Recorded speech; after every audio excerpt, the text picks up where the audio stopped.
എന്റെയും മോളുടെയും കാര്യത്തില് ഇനി നീ ഇടപെടാനും പാടില്ല. ആർക്കും ഒരു ശല്യമാവാൻ ഞാൻ വരില്ല. നിങ്ങൾക്ക് മുന്നിൽ ഞാൻ വരികയില്ല. നിങ്ങളുടെ അനുവാദം ഇല്ലാതെ മോളുടെ കാര്യത്തിൽ ഇടപെടുകയില്ല.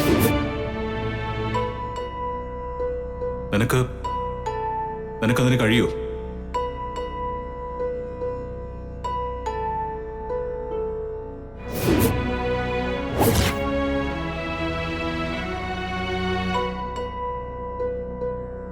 എങ്കിൽ സത്യം ചെയ്യും.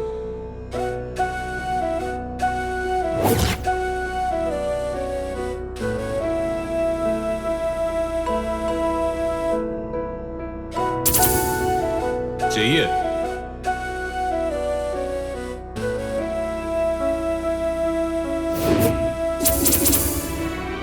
സത്യം ചെയ്യ്.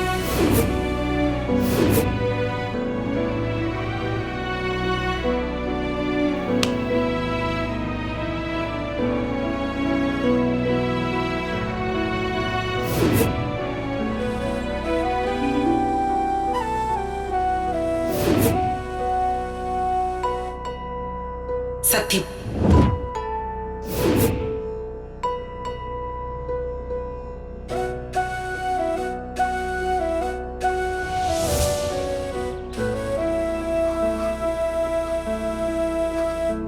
ഇനി എന്ത് ചെയ്യും?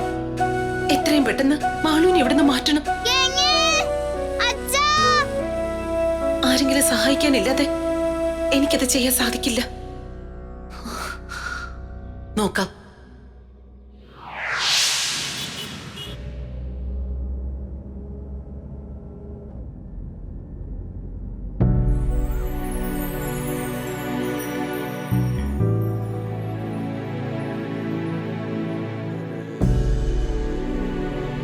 അമ്മേ, ഞാൻ ഗോകുലോട് സംസാരിച്ചു.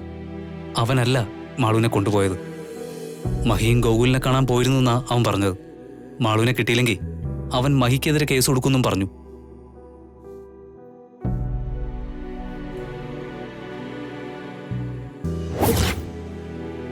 ഇവിടെ മാളുവിനെ ആര് കൊണ്ടുപോയി എന്നതല്ല ഇപ്പോഴത്തെ പ്രശ്നം. അവൾ എങ്ങനെയെങ്കിലും തിരിച്ചു വന്നേ പറ്റൂ. അത് നമ്മുടെ ആവശ്യ. ഞാനത് നേരത്തെ നിന്നോട് പറഞ്ഞല്ലേ. ആരാണ് തട്ടിക്കൊണ്ടുപോയെന്നറിയാതെ നമ്മൾ എവിടെ പോയി അന്വേഷിക്കാനാ? മഹി പറ്റാവുന്ന സ്ഥലത്തെല്ലാം തിരക്കുന്നുണ്ട്. നമ്മളെ കൊണ്ട് പറ്റുന്നൊക്കെ നമുക്ക് ചെയ്യാം. മാളുവിന് എന്തെങ്കിലും സംഭവിച്ചാ നമ്മുടെ പദ്ധതി എല്ലാം തകരും.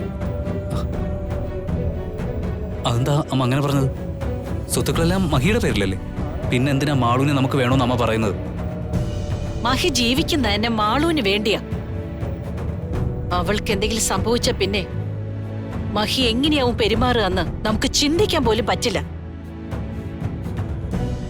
അവനെ അടക്കി നിർത്താനും നമ്മുടേതായ രീതിയിൽ കൊണ്ടുവരാനും മാളുവിനെ നമ്മുടെ കയ്യിൽ വേണം.